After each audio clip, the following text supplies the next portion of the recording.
너희 모든 나라들아 여호와를 찬양하며 너희 모든 백성들아 그를 찬송할지어다. 우리에게 향하신 여호와의 인자하심이 크시고 여호와의 진실하심이 영원하미로다. 할렐루야. 성부 성자 성령 하나님 홀로 영광을 받으시옵소서.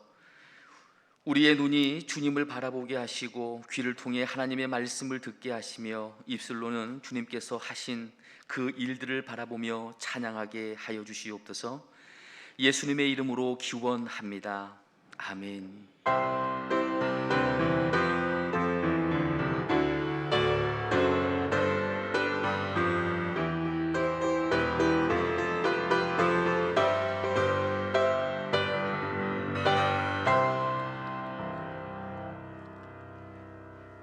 다 함께 은혜를 사모하며 찬송가 258장으로 우리 하나님께 영광 올려드리겠습니다. 찬송가 258장입니다.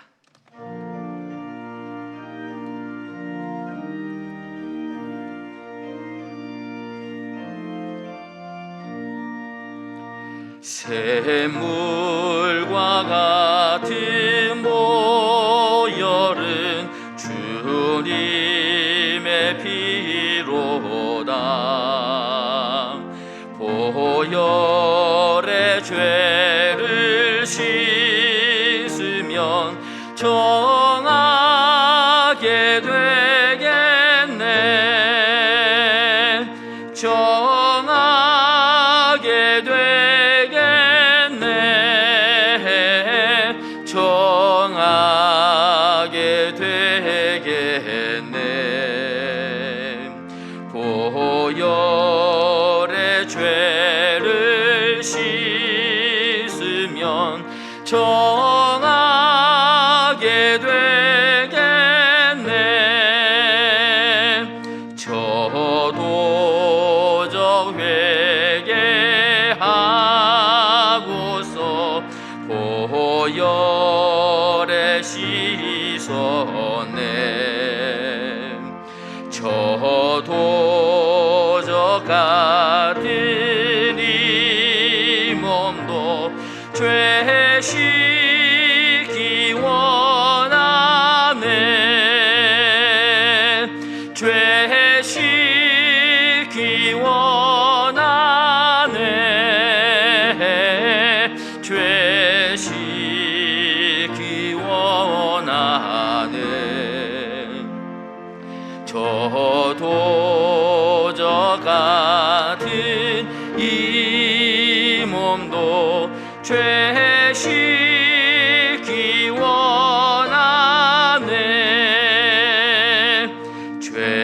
죄속함 받은 백성은 영생을 얻겠네. 샘 솟듯 하는 피곤새 한없이 크도다. 한없이 크도다. 한없이 크도다. 샘 솟듯 하는 피곤새 한없이 크도다. 날 좋게 하신 피보니 그 사랑 한없네. 살 동안 받은 사랑을 늘 찬송하겠네.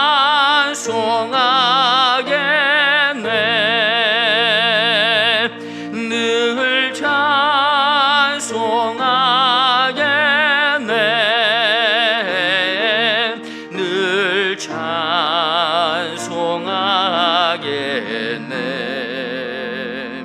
살 동안 받은 사랑을 늘 찬송하겠네.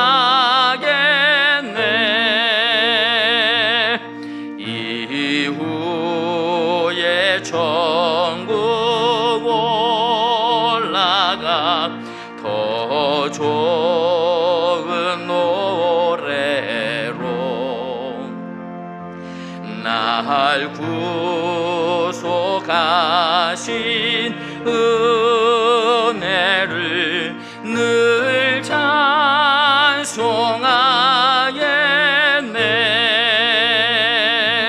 늘 찬송하겠네.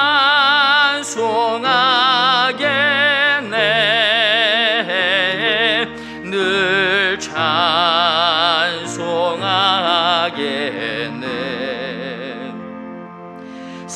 살도록 가신 은혜를 늘 찬송하겠네.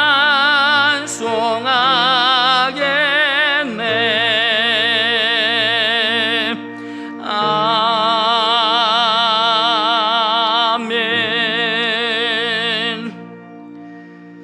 새로 개정된 사도신경으로 우리의 신앙을 고백하시겠습니다. 나는 전능하신 아버지 하나님 천지의 창조주를 믿습니다. 나는 그의 유일하신 아들 우리 주 예수 그리스도를 믿습니다.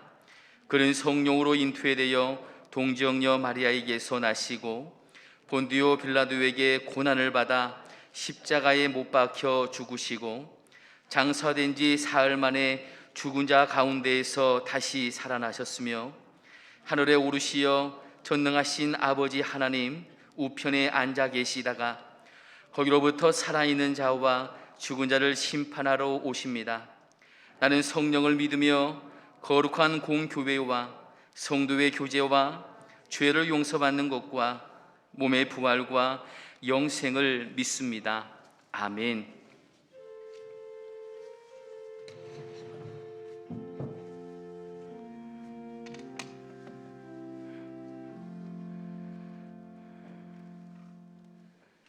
기도하겠습니다. 산도 나무도 온 세상의 풀들도 아름답게 옷을 갈아입고 새로운 세상을 향해 손짓하는 계절입니다. 코로나로 힘들고 막힌 경제로 고통 가운데 있지만 오늘도 우리는 주님의 은혜를 사모하는 마음으로 이곳에 모여 예배합니다. 라디오로 유튜브로 함께 예배하는 성도들도 기억하여 주시옵소서. 거리 두기로 성도의 교제가 단절되었지만 주님의 사랑으로 우리가 하나 되게 하시고 나눔의 교제가 이어지게 하시옵소서.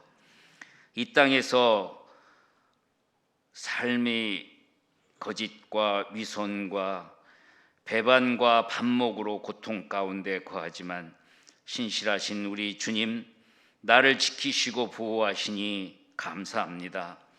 오늘도 주님의 사랑을 소망 가운데 고대하며 큰 것으로 풍성케 하시겠다고 하시는 약속을 의지하여 예배하오니 오시옵소서. 우리와 함께 하시옵소서. 과관련 센터를 준공케 인도하신 주님, 모든 공사 일정이 마무리되고 이 아름다운 공간에서 더 큰 사명을 감당하는 교회로 세워 주시옵소서. 세우셨으니 채워 주시옵소서. 광릉내교회의 새로운 시대를 열어가게 도와 주시옵소서. 주님, 이제는 이 코로나 팬데믹이 끝나게 하시옵소서. 일상으로 회복되게 하시옵소서. 경제가 살아나고 물류가 원활하며 우리의 교제가 넘치게 하시옵소서. 무엇보다도 예배가 회복되게 하시옵소서. 우리의 기도를 들으시는 주님, 가정의 문제가 풀어지게 하시옵소서. 부부의 문제가 원만하게 하시고 자녀의 문제, 형제의 문제, 부모의 문제가 풀어지게 하시옵소서. 날마다 물질의 풍요함이 더해지는 귀한 복을 내려 주시옵소서. 우리로 이 땅을 살아가는 지혜를 더하셔서 어려움이 덜어지도록 도우시옵소서. 오늘도 예배하는 이에게 복을 더하시옵소서. 말씀을 선포하는 목사님에게 은혜를 더하셔서 놀라운 말씀의 역사를 함께 하시옵소서. 영육간에 강건하게 하시옵소서. 예배를 돕는 모든 이들에게 특별한 은혜를 더하여 주시옵소서. 차량 안내, 주차, 찬양, 반주, 꽃꽂이, 헌금, 각자에게 주어진 사명을 감당하는 일꾼들에게 특별한 은혜를 더하여 주시고 복 내려 주시옵소서. 마무리 단계에 있는 건축 지혜를 더하셔서 주님과 우리 모두의 기쁨이 되게 하시고, 맡은 자들에게 지혜를 더하셔서 끝까지 감당할 수 있도록 도와주시옵소서. 예배의 시종을 주님께 부탁드립니다. 은혜가 풍성한 예배 되게 하여 주시옵소서. 예수님의 이름으로 기도드리옵나이다. 아멘.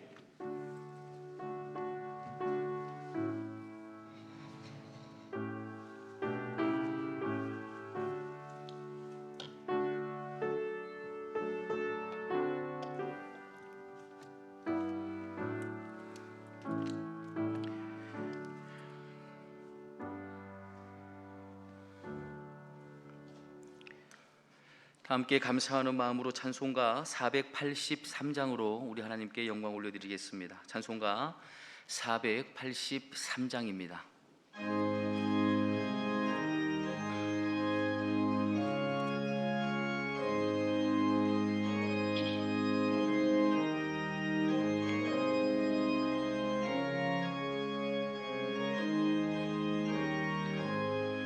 구름 같은 이 세상 모든 불귀 영화 나는 분토와 같이 내어버리고서 오직 천국의 복을 사모하며 사니 구원받은 내 이름 기억하옵소서. 주가 나의 이름 보좌 앞에 놓인 어린 양 생명책에 기록하옵소서. 주여 보배 비로소 모든 죄 씻으사 나의 부정한 것을 씻어 맑히소서. 흰 눈보다 더 희게 죄를 씻었으니 구원받은 내 이름 기억하옵소서. 주가 나의 이름 보좌 앞에 놓인 어린 양 생명책에 기록하옵소서. 죄가 하나도 없고 아무 병도 없는 영화롭고도 밝은 천국 올라가서 주와 함께 그곳에 길이 살겠으니 이런 소망의 삶은 참된 행복이라.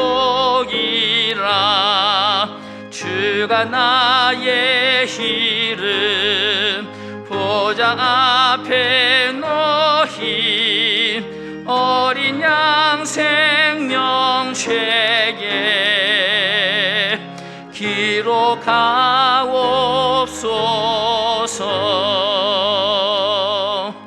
아멘. 하나님께서 오늘 우리에게 주시는 말씀은 요한일서 1장에 있는 말씀입니다.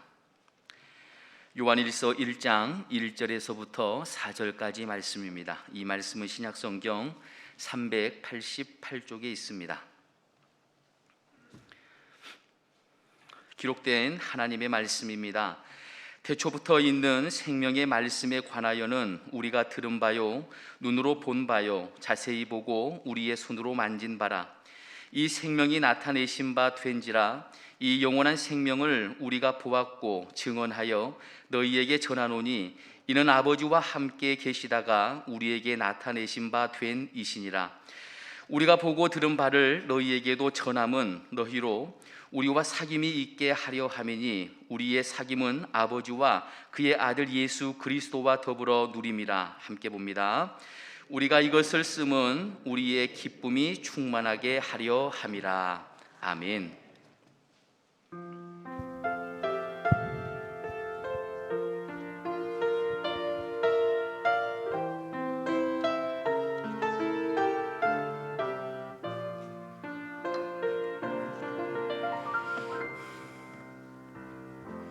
십자가 그 사랑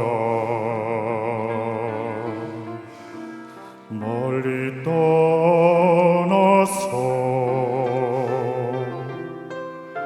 무너진 나의 삶 속에 잊혀진 주 은혜 돌 같은 내 마음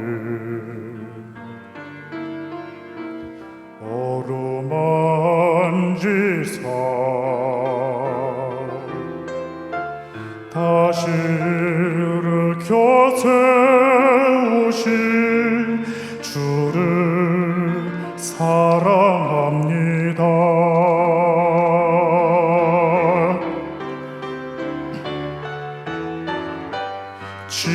지나간 일들을 기억하지 않고 이전에 행한 모든 일 생각지 않으리. 사막의 강물과 길을 내시는 주 내 안에 새 일 행하실 주만 바라보리라. 주 나를 보호하시고 날 붙드시리. 나는 복을 얻고 존귀한 주님의 자녀라.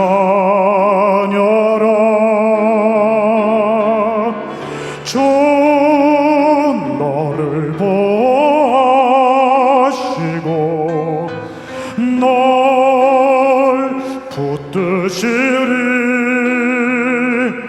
너는 복을 얻고 존귀한 주의 자녀라. 주 나를 보호하시고 날 붙드시리. 나는 복을 얻고 존귀한 주님의 자녀라. 주 너를 보호하시고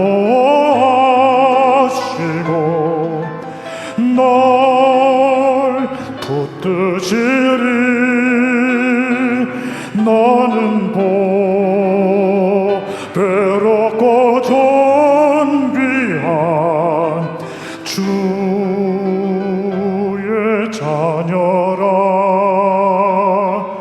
너는 복을 얻고 존귀한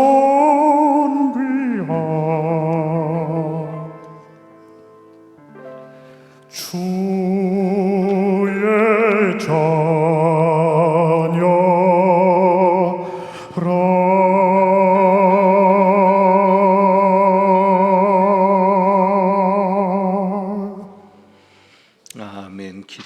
기도합니다.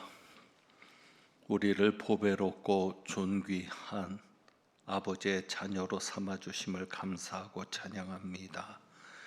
이제 말씀 듣습니다. 성령께서 역사하여 주옵소서. 우리 주님 예수 그리스도의 이름으로 기도합니다. 아멘. 작년 12월 12일이었습니다. 한 사람이 교도소에서 형기를 마치고 만기 출소를 합니다. 그 사람은 2008년 12월 초등학교 1학년 8살이었던 여아를 성폭행해서 12년 형을 선고받고 복역했던 사람입니다. 그 사람이 만기 출소를 하고 나오는 날 온 나라가 분노하고 염려했었던 것을 기억합니다. 그 모습들을 뉴스를 통해 보면서 이런 생각을 가져보았습니다. 교도소에 있는 동안 그 죗값을 치르는 동안 변화가 일어났다면 얼마나 좋았을까 하는 생각입니다. 죗값을 치렀으니 이제 더 이상 죄인은 아닙니다. 죄인이라고 말할 수 없습니다. 그런데 죗값을 치르면서 그 사람이 달라졌다면, 달라진 모습으로 사회에 나올 수 있었다면 얼마나 좋을까 생각을 해 보았습니다. 그런데 그 사람에게만 무엇라고 할 처지는 아니었습니다. 우리도 똑같은 존재였습니다. 7절 말씀에 보면 이런 말씀이 있습니다. 그 아들 예수의 피가 우리를 모든 죄에서 깨끗하게 하실 것이요. 하나님의 아들 예수 그리스도의 피가 우리를 죄에서 깨끗하게 하신 것을 우리는 믿고 있습니다. 9절 말씀에 보면 우리 죄를 사하시며 우리를 모든 불의에서 깨끗하게 하실 것이요 말씀하는데, 우리는 우리 죄가 사함을 받았고 모든 불의에서 깨끗하게 하심을 받았음을 또한 믿고 있습니다.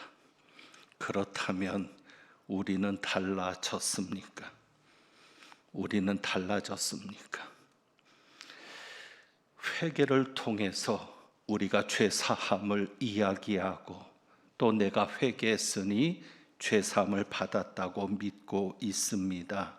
그렇다면 더 이상 죄를 짓지 않는 사람이 된 것입니까?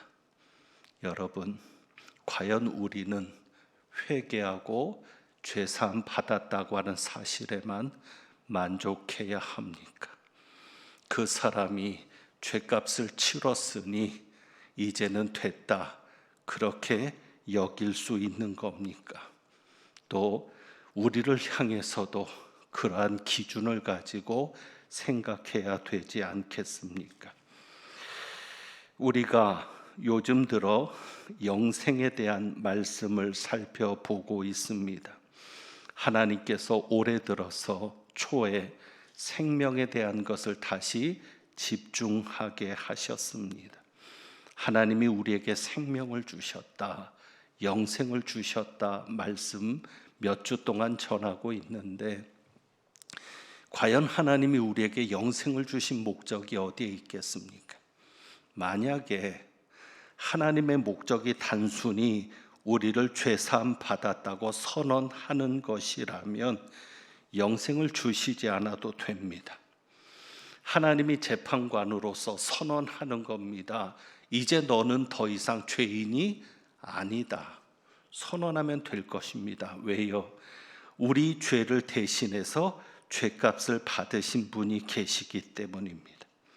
예수님께서 십자가에서 달려 죽으심으로 인해 우리 죄를 대신한 속죄 제물이 되셨고, 우리의 모든 죄가 예수님이 담당하신 그 십자가의 희생으로 말미암아 용서받았습니다. 그래서 우리는 이제 죄인이 아닙니다. 그렇다면 단순히 우리가 죄인이 아니라는, 죄를 용서받았다는 선언만으로 충분한 것이라면 굳이 하나님께서 우리에게 생명을 주셨다라고 말씀하지 않아도 됩니다. 예수님이 대신 죄값을 받고 이제 우리는 그 죄값으로 죄사함을 받았다.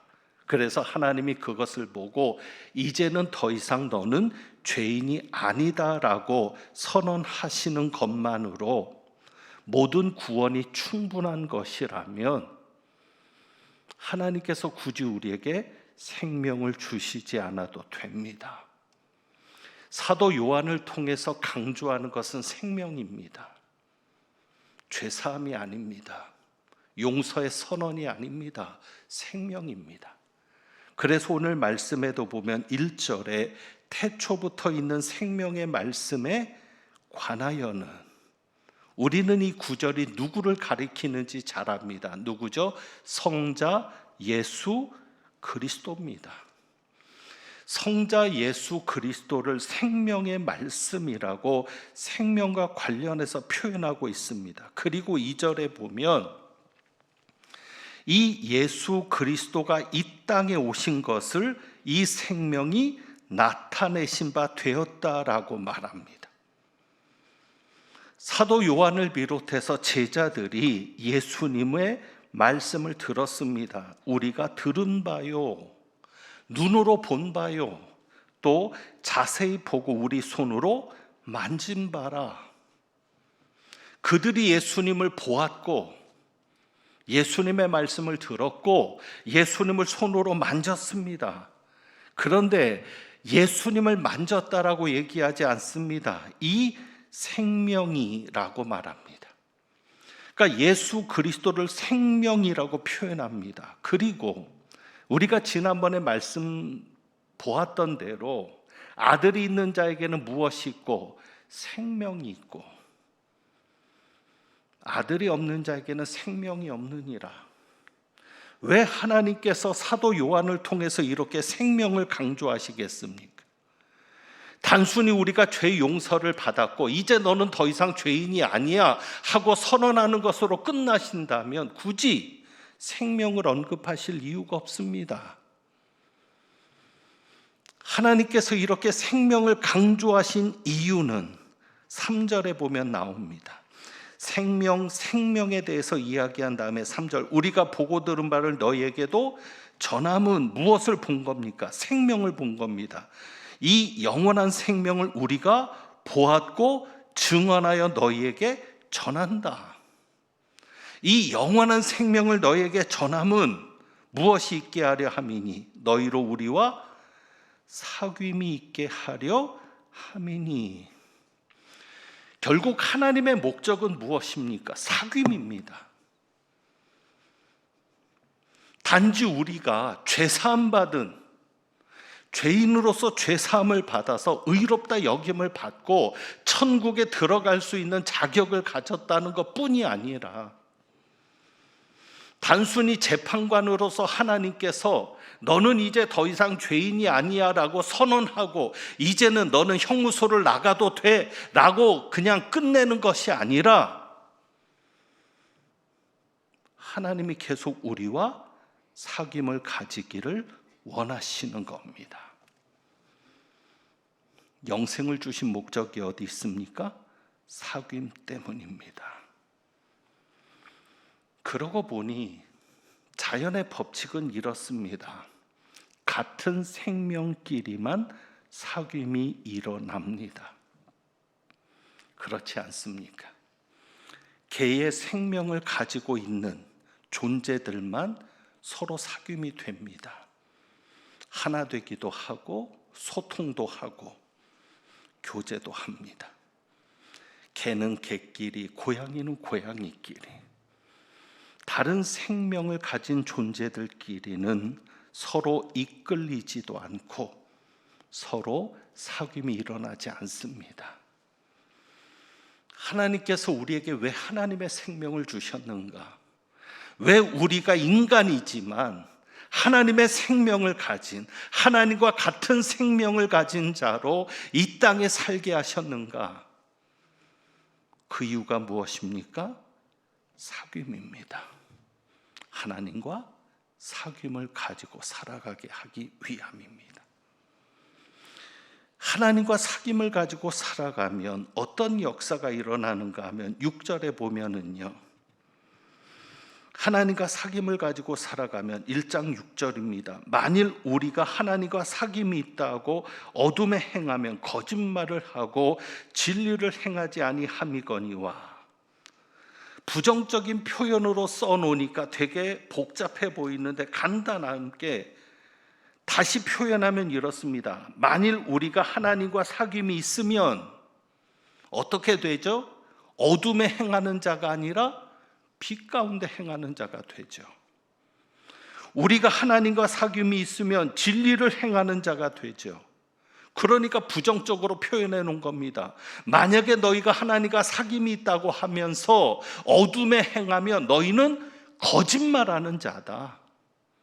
하나님과 사귐이 있다라고 어둠에 행하면 너희는 진리를 행하지 않는 자다. 그러니까 우리가 하나님과 사귐이 있어야 어둠에 행하는 자가 되지 않습니다. 진리를 행하는 자가 됩니다. 그래서 2장 1절이죠. 나의 자녀들아, 내가 이것을 너희에게 쓰면 너희로 죄를 범하지 않게 하려 함이라. 하나님께서 가지신 궁극적인 목적이 뭐예요? 죄를 범하지 않는 삶. 죄를 범하지 않는 삶. 하나님께서 이 생명에 집중하게 하신 이유가 여기 있습니다. 그것이 무엇인가 하면, 왜 자꾸 그리스도인들이 욕을 먹는가? 왜 욕을 먹는가? 교회를 다니는데. 분명히 그들이 용서를 받았을 겁니다. 그들도 회개하고 예수 그리스도를 주로 믿고 용서받았을 겁니다. 이번에 정인이 사건으로 인해서 온 나라가 분통해하고 슬퍼하고 있습니다. 그런데 그 정인이 양부모 누구보다도 독실한 그리스도인이라고 알려진 사람들입니다. 왜 이런 결과들이 생깁니까? 무엇이 없기 때문에? 하나님과의 사귐이 없기 때문에. 우리의 모습 아닙니까? 교회는 다니는데, 교인들과는 사귀는데 정작 하나님과의 사귐은 없는 겁니다. 하나님과의 사귐이 있으면 우리 안에 있는 하나님의 생명이 더 커져갑니다. 그러면서 우리는 점점 어둠에 행하지 않게 되고 빛 가운데 행하는 자가 되고, 그리고 죄를 범하지 않는, 죄에서 점점 멀어지는 삶을 살아갈 수 있게 됩니다. 하나님과의 사귐은 반드시 죄를 끊게 만드는 생명의 결과를 우리에게 가져다 줍니다. 그리고 또 한 가지, 하나님과의 사귐이 있는 자들에게 나타나는 것이 있습니다. 그것이 뭐냐면, 하나님과의 사귐은 또 다른 사귐을 만들어낸다는 겁니다. 또 다른 사귐이 무엇입니까? 우리 서로 간에 사랑하는 사귐입니다. 그래서 3절에도 너희로 우리와 사귐이 있게 하려 함이니 우리의 사귐은 아버지와 그의 아들 예수 그리스도와 더불어 누림이라. 하나님과의 사귐이 있을 때 진정한 우리와의 사귐이 있습니다. 그래서 사도 요한은 요한 1서에서 무엇을 얘기합니까? 형제들아 서로 사랑하라. 서로 사랑하는 겁니다. 일방적인 사랑이 아니라 서로. 왜? 같은 생명끼리는 끌리거든요. 개는 고양이에게 끌리지 않습니다. 왜? 생명이 다르니까. 고양이는 개에게 끌리지 않습니다. 오직 같은 생명끼리는 그 생명의 본질이 끌리게 되어 있습니다. 그 사람도 그 그 안에 하나님의 생명이 있고 나도 하나님의 생명이 있다면 서로 사랑하는 것이 자연스러운 겁니다. 그래서 여기에 보면 아까 1장 6절에서 만일 우리가 하나님과 사귐이 있다고 하고 어둠에 행하면 거짓말을 하고 어둠에 행하면 그랬는데 어둠에 행하는 것이 무엇입니까? 자, 10절입니다. 2장 10절에 보면 그의 형제를 사랑하는 자는 어디에 거하여? 빛 가운데 거하여. 빛 가운데 사는, 빛 가운데 행하는 삶이 여러 가지가 있을 수 있지만 형제를 사랑하는 자는 이라고 말하고 11절입니다. 그의 형제를 미워하는 자는 어둠에 있고 또 무엇에 행하며? 어둠에 행하며. 결국 어둠에 행한다는 것은 어둠 가운데 행하는 겁니다. 그것이 무엇입니까? 형제를 미워하는 겁니다.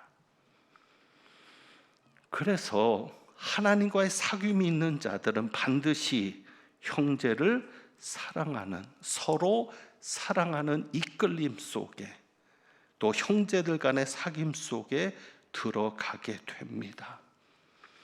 그럴 때 이 하나님과의 사귐이 그리고 서로를 사랑하는 이 사귐이 가져오는 또 하나의 결과가 있습니다. 그것이 바로 1장 4절입니다. 4절을 봅니다.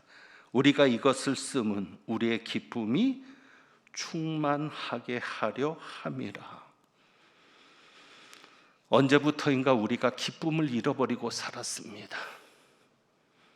우리 마음에 기쁨이 없습니다. 한때는 그렇게 생각했습니다. 너무 힘드니까, 너무 어려우니까. 그런데 여러분, 돌아보면 지금까지 힘들지 않은 적이 없습니다. 코로나로 힘들다고 하지만 코로나가 아니었어도 사업이 어려울 때도 있었고 가정이 어려울 때도 있었고 개인의 삶이 팍팍할 때도 있었습니다. 결국은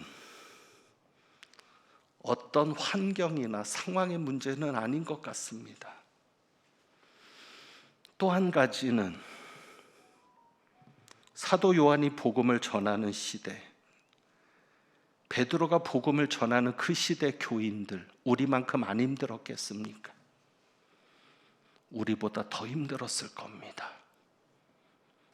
그런데 그들에게는 기쁨이 있었고 감사가 있었고 그 힘든 그들이 받았던 설교도 들었던 말씀도 베드로 전후서, 요한 1, 2, 3서 이런 설교였습니다. 결국은 이 기쁨은 다른 데서 오는 것이 아닌 하나님과의 사귐에서 오는 것이었습니다.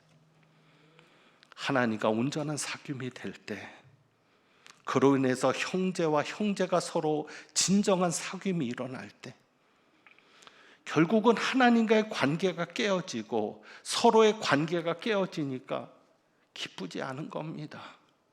교회 와도 기쁨이 없고 교인들을 봐도 설렘이 없는 겁니다. 이제 당분간 사도 요한에 있는 이 메시지의 중심을 좀 따라가 보려고 합니다. 두 가지 목적입니다. 여러분에게 말씀드린 대로 마스크를 쓰고 설교하는 것이 힘듭니다. 길게 설교하지 못하겠습니다. 지금도 숨이 계속 찹니다.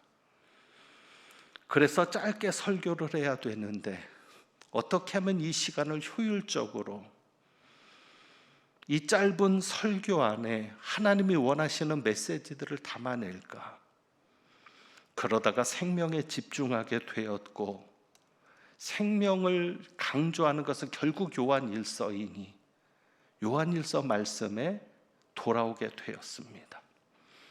그래서 이 요한일서 메시지의 중심을 가지고 저와 여러분이 영생을 가진 자로 하나님의 생명을 가진 자로 더 서기 위해서 말씀을 나누려고 합니다.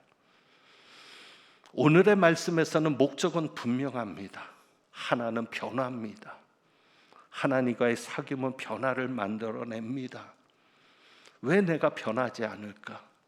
왜 교회를 다녀도 예수를 믿어도 달라지지 않을까? 분명 용서받은 것은 알겠는데 결국은 사귐에서, 하나님과의 사귐에서 뭐 어떤 문제가 있는지 그것을 요한일서의 말씀들을 통해서 쭉 살펴가고, 또 사랑입니다. 왜 사랑의 교제가 일어나지 않을까? 왜 서로를 통해서 위로가 되고 힘이 되지 못할까? 분명 우리는 같은 생명을 가진 자들인데, 우리는 다 같이 영생을 가진 이들인데, 그래서 그러한 사귐 속에서 결국은 오늘 사도 요한이 말하는 우리가 이것을 쓰면 우리의 기쁨이 충만하게 하려 함이라. 저와 여러분의 마음속에 정말 주님이 주시는 기쁨이, 사도 요한이 말하는 이 기쁨이 충만해지는 그것이 오늘 말씀을 통해서 우리가 바라보게 될 방향입니다. 그래서 이 변화와 기쁨을 위해서 여러분이 말씀에 집중하시고, 그리고 정말 그 삶 속에서 이러한 것들이 회복되는 역사가 있기를 주님의 이름으로 축복합니다. 기도하겠습니다.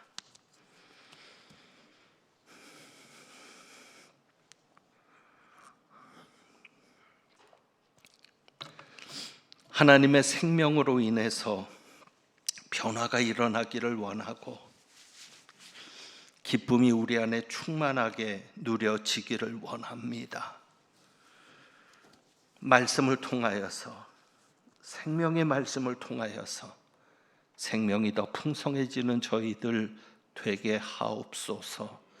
우리 주님 예수 그리스도의 이름으로 기도합니다. 아멘. 찬송 드립니다. 찬송가 430장 찬송합니다.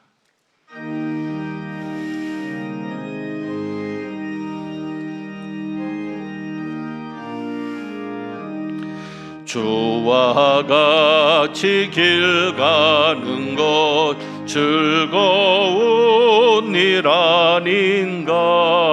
우리 주님 걸어가신 발자취를 밟겠네. 한 걸음 한 걸음 주 예수와 함께 날마다 우리 걸어가리. 어린아이 같은 우리 미련하고 약하나 주의 손에 이끌리어 생명 길로 가겠네. 아멘. 한 걸음 주 예수와 함께 날마다 우리 걸어가리. 꽃이 피는 들판이나 험한 골짜기라도 주가 인도하는 대로 주와 같이 가겠네. 아멘. 한 걸음 주 예수와 함께 날마다 우리 걸어가리.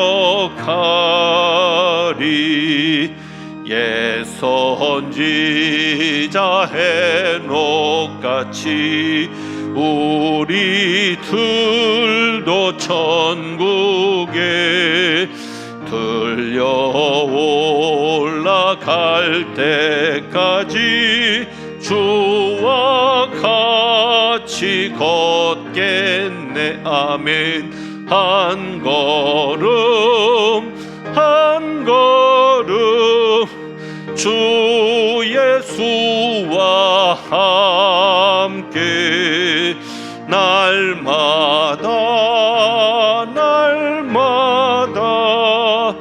우리 걸어가리.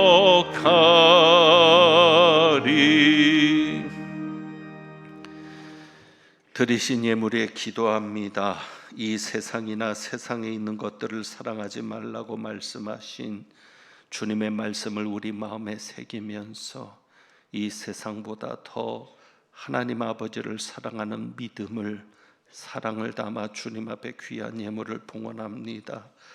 예물 드린 귀한 가정들 기억하시고 예물 드린 손길들을 기억하셔서 하나님의 생명이 능력으로, 삶으로, 복으로 경험되는 것을 날마다 은혜 가운데 누리며 살아가는 역사가 있게 하옵소서. 힘들고 어려운 중에도 주님으로 인하여 기쁨의 줄을 놓지 않는 은혜가 있게 하옵소서.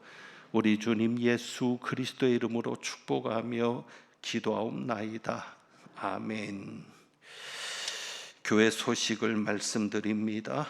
오늘은 부활절 세 번째 주일로 지키고 있고 5월 첫째 주일 어린이 주일에는 유아 세례가 있습니다.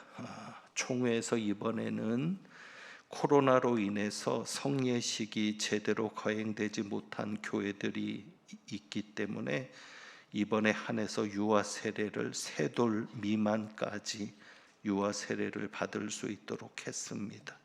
그래서 아직 3돌이 안 된 유아들도 유아 세례에 동참할 수 있으니까 기억하시고 만 3살까지는 유아 세례를 받을 수 있으니까 기억하시고 신청해 주시기를 바랍니다. 이번 주 목요일에는 노회가 있습니다. 미랄교회에서 있는데 장로 총대 명단도 기록해 놓았습니다. 교회에서 8시에 출발합니다. 그리고 이번 달 당회는 다음 주일 일부 예배 후에 있습니다. 미리 광고 드립니다.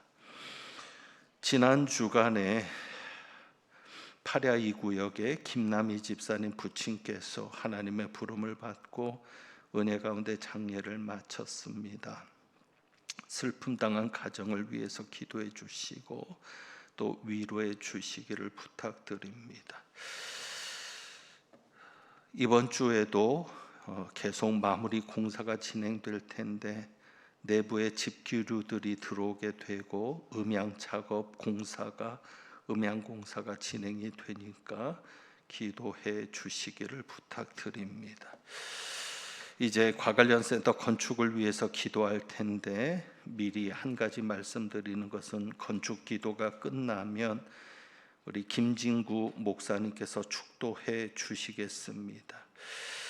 지금까지 전도사로 사역을 하셨는데 지난주 수요일에 우리 김진구 목사님은 대한예수교 장로회 백석교단에 속해 있습니다. 우리 안산 빛락교회 유재명 목사님도 백석교단의 목사님이신데 수요일에 목사 안수식이 있었습니다. 그래서 목사 안수를 받고 이제 목사로서 저희 교회에서 섬기시게 되었는데 오늘 나오셔서 축도해 주실 겁니다. 그래서 건축기도 끝나면 김진구 목사님 축도로 예배를 마치겠습니다. 이제 우리 건축을 위해서 함께 기도하겠습니다. 다 같이 기도합니다. 선교 2세기를 열어가는 오랜 역사를 지닌 광릉랩교회 과관련 센터 건축에 동참하도록 허락하신 하나님 아버지 감사합니다. 미래의 하나님의 큰 일꾼이 될 다음 세대를 위해 꼭 필요한 공간을 마련하게 하시니 감사합니다. 다윗은 간절한 소원을 가지고도 이루지 못했는데 부족한 저희에게 기회를 주시니 감사합니다. 하나님 아버지, 건축을 위해 기도합니다. 공사하기 좋은 날씨를 주옵소서. 시공을 맡은 신부건설이 사명을 가지고 잘 감당하며 준공할 때까지 어려움이 없도록 지켜주옵소서. 공사 기간 동안 안전사고가 일어나지 않게 하옵소서. 건축 기간 동안 사탄이 틈타지 못하게 하시고 산발락과 도비아 같이 교회 건축을 비방하거나 방해하는 사람이 성도뿐 아니라 동네 사람 중에서라도 없게 하옵소서. 건축하는 동안 성도들이 복을 받게 하옵소서. 건축 재정에 어려움이 없게 하시고 무엇보다 성도들이 기쁨으로 자원하여 건축에 동참하게 하옵소서. 건축 후에 이 공간에서 활동할 우리 자녀손들이 믿음 안에서 잘 성장하게 하시고 하나님의 사명을 온전히 감당하는 교회가 되게 하옵소서. 교회의 반석 되시는 우리 주님 예수 그리스도의 이름으로 기도합니다. 아멘. 축도하겠습니다. 이제는 우리 구주 예수 그리스도의 은혜와 하나님의 변함없는 사랑과 성령님의 교통하심이 오늘 예배를 통하여 하나님과 거룩한 사귐으로 나아가는 주님의 자녀들과 그 가정과 일터 위에 이제로부터 영원토록 함께 하시길 축원하옵나이다.